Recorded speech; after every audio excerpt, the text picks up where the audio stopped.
prima di volare in cielo e da lì mandarci tante grazie, ha volato tante volte nel cielo, baciando e benedicendo tante terre insanguinate dalle guerre, fredde a causa dell'odio, dell'ateismo, del comunismo, e raccogliendo tanti giovani sbandati che ora, mentre sta per fare l'ultimo viaggio, sono venuti per ringraziarlo e salutarlo.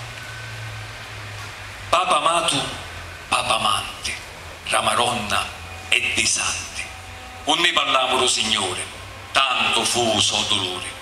Maria su mise sotto manto e idro si offriu tutto quanto, come un angelo volao per idra, basando terra insanguinata e fredda, accogliendo picciutteggi sbandati che ora villero tanto foramati. Grazie.